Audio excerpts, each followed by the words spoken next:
नमस्कार, क्या हाल है सबका? बढ़िया। तैयारी अच्छी चल रही है सबकी? आइए सब लोग अटेंडेंस दीजिए। अटेंडेंस के लिए क्या करना पड़ता है? लाइक करना पड़ता है। सेशन को लाइक करिए और अपना अटेंडेंस दीजिए कि हम लोग आ गए हैं। हम लोग पिछले वाले क्लास में पढ़ चुके हैं, जो उसी में है। क्या चल रहा है हम लोग का? क्षितिज। क्षितिज का पाठ कितना? पहला, गद्य का पहला पाठ। और कैसे हैं आप सब? बढ़िया। तैयारी अच्छी करिए।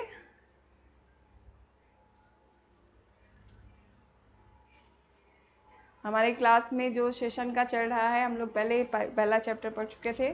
उसमें उस दिन कुछ टेक्निक गड़बड़ी आ गई थी, तकनीकी, तो उसमें हम लोगों ने वहाँ तक बंद किया था। आज हम लोग नया से कर रहे हैं, फिर से 2 पेज पढ़ चुके थे, तो हम फिर से आगे पढ़ते हैं। तो इसके पहले मैं थोड़ा समराइज़ कर दूँ क्या हमने पढ़ा था। तो हम पढ़ रहे हैं क्षितिज का, कक्षा 9 के क्षितिज का गद्य का पहला पाठ, जिसका नाम है दो बैलों की कथा। दो बैलों की कथा जो पाठ है, उसके लेखक हैं मुंशी प्रेमचंद। मुंशी प्रेमचंद जिन्होंने बहुत सारी कहानियाँ लिखी हैं, लगभग 350 कहानियाँ इन्होंने लिखी हैं। और उन्हीं 350 कहानियों में हम एक कहानी पढ़ रहे हैं इनकी, दो बैलों की कथा। कौन सी कहानी पढ़ रहे हैं? दो बैलों की कथा, जिसमें हमने पहले ही पढ़ा था। दो बैल हैं, जिसमें दो बैलों की दोस्ती की है, जिसमें इनके जो दो बैल हैं कैसे मित्रता के साथ रहते थे, क्या करते थे। फिर हम आगे जब चलते हैं, देखते हैं इस कहानी में क्या हो रहा है। तो फिर ये जो कहानी में है हमारा, क्या नाम है इनका बताइए? आप लोग पढ़ चुके हैं, कुछ तो होगा। बैलों का नाम क्या रखा गया था? चलिए, जानवरों में गधा, ये वाला हम लोग पढ़ चुके हैं निरापद नेक्स्ट में।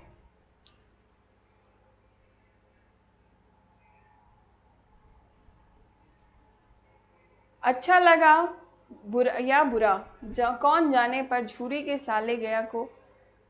ये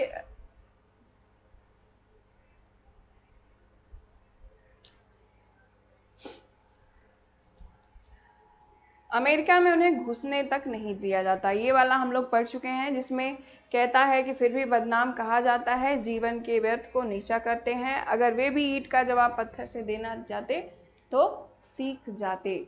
इसमें हम लोग आगे चले। अच्छा लगा या बुरा, ये जान, इसमें क्या होता है कि जो उसका साला, झूरी का साला रहता है गया, वो बैलों को खरीद लेता है, तो उसी में ले जाता है। तो इसमें कहते हैं कि झूरी के साले गया को घर तक गोई ले जाने में दांतों पसीना आ गया। जब वो उसको खरीद के ले जाता है अपने साथ, तो उसको, वो उनका मन तो नहीं था, वो तो यहीं पे रम गए थे, तो उन्होंने उसको किसी तरह वो लेके गए उसको। तो कह रहा है कि घर तक ले जाने में क्या हो गया, दांतों पसीना आ गया। पीछे से हाँकता, पीछे से हाँकता,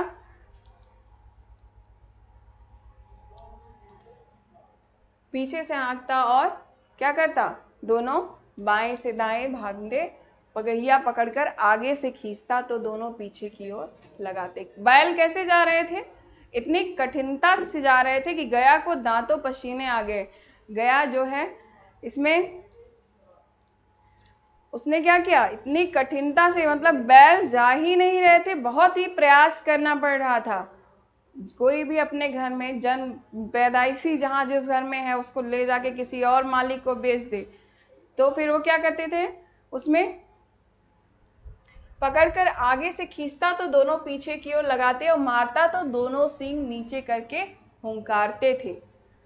अगर ईश्वर ने उन्हें वाणी दी होती तो झूरी से पूछते, तुम हम गरीबों को क्यों निकाल रहे हो? अगर उस मुंह बैलों को अगर बाड़ी दी होती तो वो पूछते, झूरी हमको, हमारी गलती क्या है, क्यों हमें निकाल रहे हो तुम? हमने तो तुम्हारी सेवा करने में कोई कसर नहीं रखी। अगर इतनी मेहनत से हम काम न चलता था तो और काम कर लेते। अगर इतनी भी मेहनत से आपका काम न चलता तो हम और काम कर लेते, लेकिन आप हमें निकाल क्यों रहे हैं? हमें तो तुम्हारी चाकरी में मर जाना कबूल था, हमें तो तुम्हारी चाकरी में मर जाना कबूल था। हमने कभी दाने चारे की शिकायत नहीं की। तुमने जो कुछ खिलाया वह सिर झुकाकर खा लिया। फिर तुमने हमें इस जालिम के हाथ क्यों बेच दिया? फिर तुमने हमें इस जालिम के हाथों क्यों बेच दिया? संध्या समय दोनों बैल अपने नए स्थान पर पहुंचे। वहां तक किसी तरह मन में विचारते हुए, मन में सोचते हुए दोनों बैल चल दिए। लेकिन जब संध्या हुई तो अपने नए स्थान यानी गया के घर पहुंचे। तो फिर वहां देखते हैं दिन भर के भूखे थे, लेकिन जब नाद में लगाए गए तो एक ने भी उसमें मुंह नहीं डाला। जब नाद में लगाए गए यानी नाद में उनके खाना भोजन भूषा दिया गया तो वो मुंह तक नहीं लगाए। दिल भारी हो रहा था। जिसे उन्होंने अपना घर समझ रखा था वह आज उनसे छूट गया था। यह नया घर, नया गांव, नया आदमी उन्हें बेगानों से लगते थे। मतलब उनके जो ये जहाँ जिस घर आए थे, पहले किसी घर रहे तो उनका प्रेम चेंज छूट रहा था। वो जिस घर नए घर आया, नए घर दोनों बैल आए और उन्हें ऐसा नया घर कैसा, वो कैसा लग रहा था, अब बेगानों जैसा लग रहा था। आगे चलते हैं। दोनों ने अपनी मूक भाषा में सलाह की, एक दूसरे कनखियों से देखा और लेट गए। जब गांव में सोता पड़ गया, दोनों ने जोर मारकर पगहे तोड़ा डाले और घर की तरफ चले।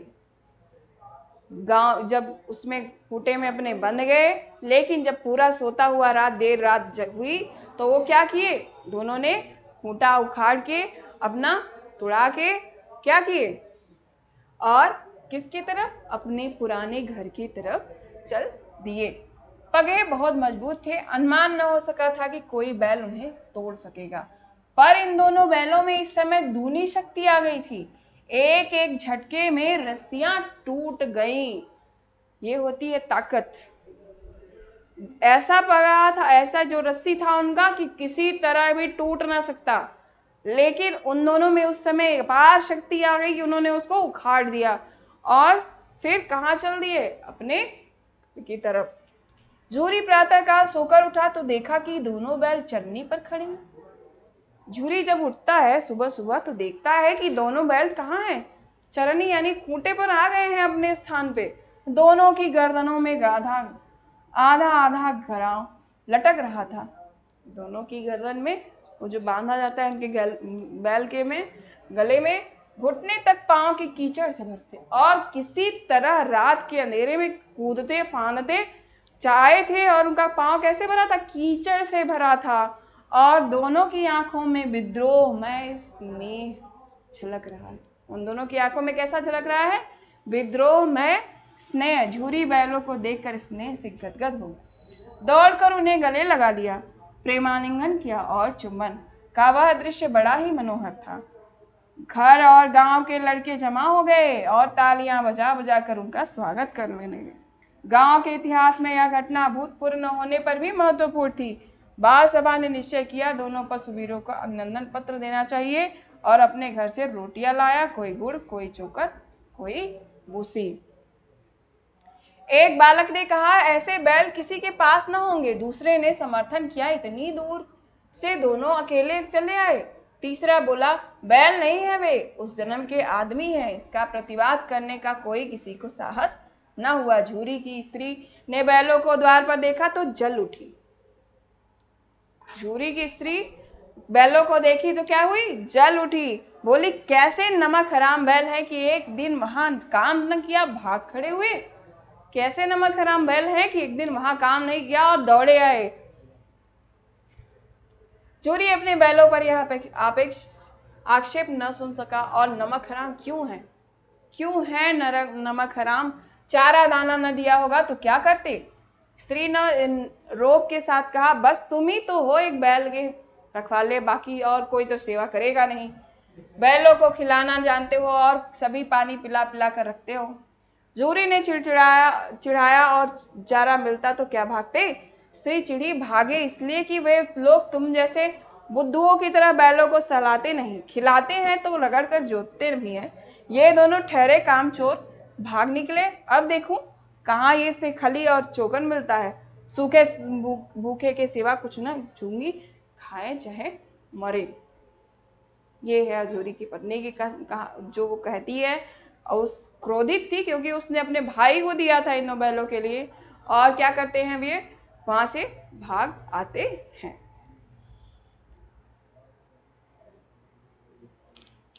वही हुआ, मजूर को कड़ी ताकीद कर दी गई, बैलों को खाली सूखा भूसा कड़ी ताकीद कर दिया जाए। बैलों ने नान में मुंह डाला तो फीका फीका, ना कोई चिकनाहट ना कोई रस, क्या खाएं। आशा भरी आंखों से द्वार की ओर ताकते लगे। जूरी ने से कहा कि थोड़ी सी खली क्यों नहीं डाल देता। वे, मालकिन मुझे मार ही क्यों डालेंगी, चुरा कर डाला। झूरी को प्रेम था अपने बैलों से। वो कहता है कि सूखा खाना थोड़ी नहीं खाएंगे, थोड़ा खरी भी डाल दो। अपने नौकर से कहता है, नौकर कहता है कि अभी मालकिन मुझे डांटेगी, लेकिन वो कहता है कि चुपके से डाल दो। ना दादा, पीछे से तुम भी उन्हीं के से हो जाओगे। दूसरे दिन झूरी का साला फिर आया और बैलों को ले चला। अब की उसने दोनों को गाड़ी में जोता। 2-4 बार मोती ने गाड़ी को सड़क की खाई में गिराना चाहा, पर हीरा ने संभाल लिया। वह ज्यादा सहनशील था। संध्या समय पर घर पहुंचकर उसने दोनों को मोटी रस्सियों में बांधा और कल की शरारत का मजा चिखाया। फिर वही सूखा भूसा डाल दिया। अपने दोनों बैलों को खली चूनी सब कुछ दी। दोनों बैलों का ऐसा अपनापन कभी न हुआ था, अपमान कभी न हुआ था। झूरी इन्हें फूल की छड़ी से भी न छाता था। जहाँ ये थे जैसे आदर सम्मान में थे, और इन्होंने सूखा खाना कभी नहीं खाया। और ये क्या करते हैं, इसको इन लोगों को सजा के दंड के रूप में क्या दिया जाता है, सूखा भूसा। उसकी टिकट दाव पर दोनों उड़ने लगते थे। वहां मार पड़ी, आहत सम्मान की व्यथा तो थी ही, उस पर मिला सूखा भूसा। मार पड़ी, नान की तरफ आंखें तक न उठाई। उन्होंने क्या किया, नांद को, अपने भोजन को देखा तक नहीं। कल के भूखे, 2 दिन से भूखे हैं, लेकिन उन्होंने नांद को छुआ तक नहीं, यानी भूसे को खाया तक नहीं।